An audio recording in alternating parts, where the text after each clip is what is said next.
Hello, ഇന്നൊരു mini vlog പോലെ എടുക്കണേ. അനുവിൻ്റെ മീൻകറിയുണ്ട്. നമ്മൾ വൈകുന്നേരം പോയപ്പോൾ ചൂരമീൻ വാങ്ങിച്ച്. അച്ചാമ്മ ഇവിടെ നിൽപ്പുണ്ട്. ടൂറൊക്കെ പോയിട്ട് വന്നതാണ് കോവിലിൽ. എങ്ങനെ ഉണ്ടായിരുന്നു എക്സ്പീരിയൻസ്? പിന്നെ മീൻകറി വയ്ക്കുകയാണ് അനു. വേണ്ട കപ്പ ഇതിൽ വേവിച്ച് വെച്ചിട്ടുണ്ട്. നമ്മളിന്ന് കുറച്ച് വെജിറ്റബിൾസ് ഒക്കെ പോയി വാങ്ങിച്ചിട്ടുണ്ടായിരുന്നു. പിന്നെ ഞാൻ ഇവിടെ ക്ലീനിങ് ആണ്. അറിയാമല്ലോ, എനിക്ക് കുക്കിംഗ് ഇഷ്ടം, അറിഞ്ഞുകൂടാത്തത് കൊണ്ടും ഇഷ്ടമില്ലാത്തത് കൊണ്ടും ക്ലീനിങ് ആണ് ഞാൻ ഏറ്റെടുത്തിരിക്കുന്നത്. അത് നാളെ സ്കൂളിൽ പോകാൻ വേണ്ടിയിട്ട് കിടന്നു. അല്ലേ അത് മിണ്ടൂല കേട്ടാ. അപ്പം വ്ളോഗ് കുക്കിംഗ് എല്ലാം ഞാൻ കാണിച്ചു തരുന്നതായിരിക്കും. ഇപ്പം ഇച്ചിരി ബിസിയാണ്.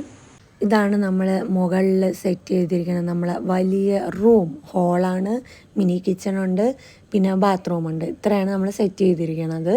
പിന്നെ നമുക്ക് കടയിൽ പോയപ്പോൾ നല്ല കിടപ്പുറം ചുരമീൻ കിട്ടിയിട്ടുണ്ടായിരുന്നു. അത് നല്ലപോലെ അതിന് കറി വെച്ച് തന്ന്. പിന്നെ ഹോം ടൂർ പോലെ ഞാൻ ഒരു ദിവസം വീഡിയോ എടുക്കും. അപ്പോൾ അടിപൊളിയായിട്ട് സെറ്റ് ചെയ്ത് കാണിച്ചു തരാം. പിന്നെ മരിച്ചിനി ഉണ്ടായിരുന്നു, ചോറ്, പൊരിച്ച മീനും ഉണ്ടായിരുന്നു. അത് പൊരിച്ചായിരുന്നു. അപ്പം നല്ല ടേസ്റ്റ് ഉണ്ടായിരുന്നേ. നല്ല ടേസ്റ്റ്. ആ പഴുത്ത മാങ്ങയുടെ ചെറിയും മുളക് പൊടിയിട്ടതും കറക്റ്റ്, അടിപൊളി ടേസ്റ്റ്.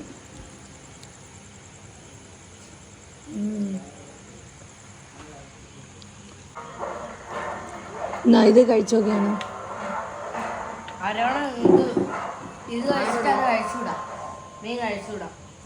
ടേസ്റ്റി. എനിക്ക് 2-3 അച്ചാമ്മമാരുണ്ട്. എൻ്റെ അച്ഛൻ്റെ അമ്മയുടെ ചേച്ചിയാണ് ഇതോ അവിടെ കിടക്കുന്നത്. അച്ഛൻ്റെ അമ്മയുടെ അനിയത്തിയാണ് അനുവിൻ്റെ അമ്മ. അപ്പോൾ okay, thank you, bye bye.